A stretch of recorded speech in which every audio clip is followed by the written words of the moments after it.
Electronic media आया, अखबारों के लिए चुनौती बन गई। लेकिन जब वो 24 घंटे वाला हो गया तो और मुसीबत आई, क्योंकि लोग सुबह अखबार लेते हैं तो देखते हैं यार ये तो कल समाचार सुन लिया था टीवी पे, ये तो आ गया था, ये तो पता था, ये तो देखा था। और ऐसी स्थिति में सच्चे समाचार,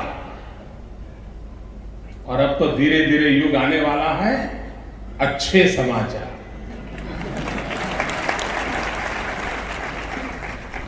ये सच्चे और अच्छे समाचार की भूख और ज्यादा तीव्र हो चुकी है।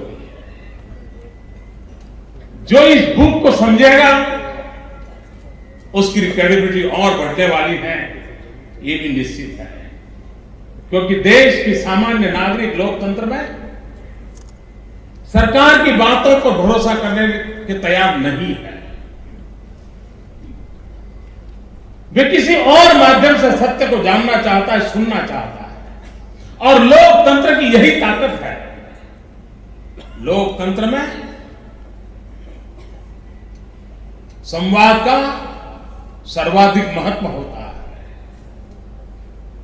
लोकतंत्र में अगर आलोचना नहीं होगी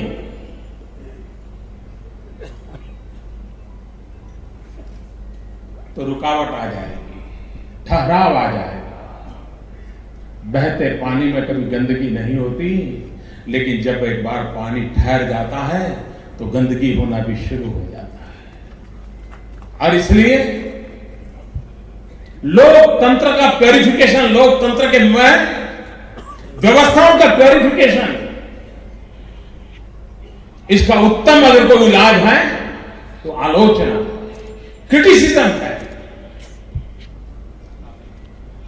हर निर्णय का क्रिटिसिज्म होना चाहिए, हर विचार का क्रिटिसिज्म होना चाहिए, तराजू पे तराशना चाहिए।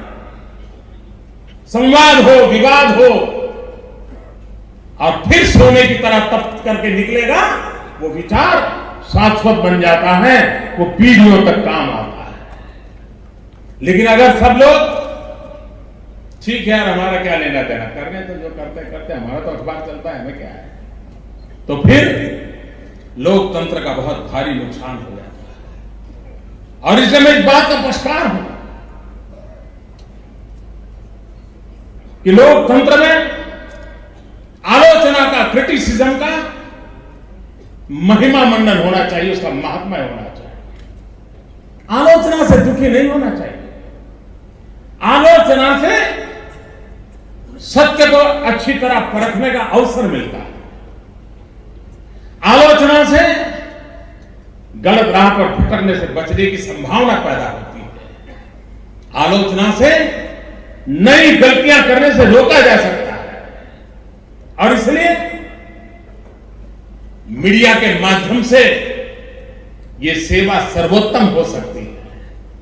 लेकिन मुझे दुख के साथ कहना है, आज आलोचना नहीं होती है।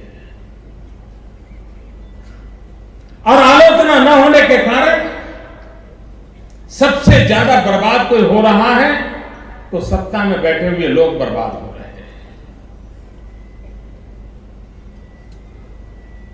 2015 में हम आज संकल्प करें कि हम आलोचना करने के अधिकार को और अधिक पैना करेंगे और अधिक शार्पन करेंगे। लेकिन आलोचना नहीं होती तो होता क्या है? ये लोकतंत्र का सबसे बड़ा दुर्भाग्य है। आलोचना नहीं होती लेकिन आरोप होते हैं। आरोप से कुछ नहीं निकलता है। तू मैं होती है, 3 दिन गाड़ी चलती है, फिर चौथे दिन नई चीज आ जाती है। आरोप करने के लिए मेहनत नहीं लगती है। आलोचना करने के लिए मेहनत करनी पड़ती है।